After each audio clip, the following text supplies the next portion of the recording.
Hey everybody, welcome to the Rhizocast. Today I'm talking really quickly about Step by Bloody Step. Came out a few years ago. I really tried to push it to people at the shop when I had the physical shop. I always kept a collection of it in stock. It says right here on the back, a girl wakes, she has no memories, no name, no language, nothing except a giant. So this book, one of the things that makes it interesting and compelling to me is it's what they refer to as a silent comic in that it has no words. Um, so, and it is beautiful to look at. Now, I have had an obsession with comics without words for quite a while now.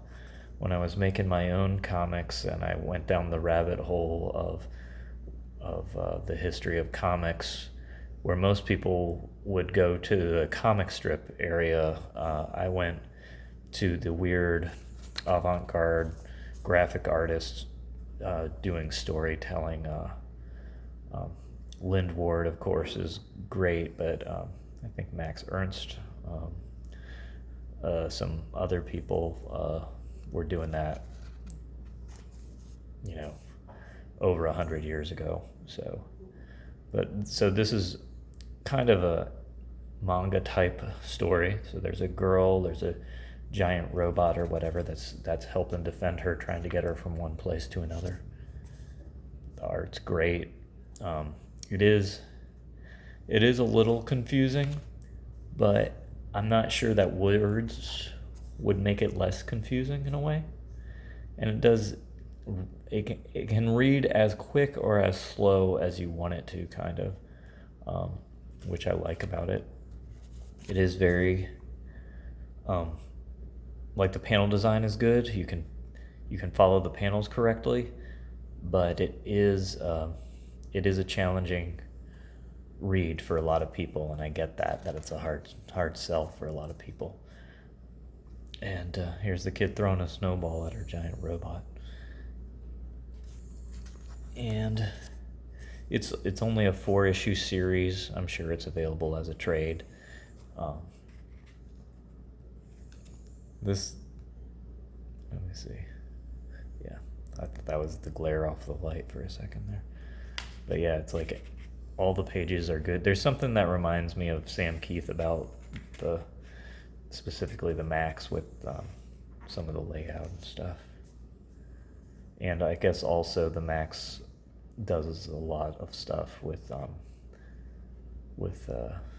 young girls and stuff, having them be the heroines. I thought my kid was gonna like it, but she said it was too confusing and hard to follow, which I get. Very, very cool artwork. And you can see why it is hard to get. And like when I explained to her that it was a silent comic, but then because of this, she's like, it's not true. Look, it has words. We just can't tell what they are. Which I think that kind of goes along with the main character. She's an amnesiac, so she can't understand language.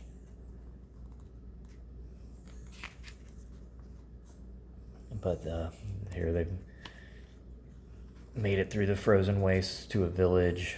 They're giving her food and stuff, but there's still monsters around. And here's the reveal that inside the giant robot that's been defending her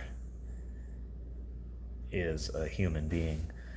And I mean, I guess it's spoilers for a comic that's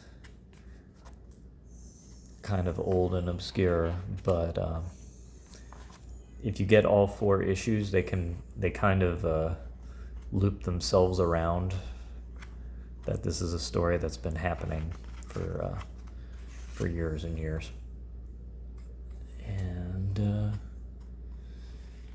then here's the malevolent government forces or what have you, after the robot and the girl. But yeah, if you see it around, if you're into weird stuff, I'd suggest going ahead and trying to check it out. but it is definitely not for everybody. If somebody's a superhero comics, I wouldn't say it's for them. But it's Step by Bloody Step. I'm not saying it's a perfect comic or a perfect introduction to wordless comics, but I would say it's one of the ones that's been commercially produced recently that's pretty available and fun. Thanks for hanging out.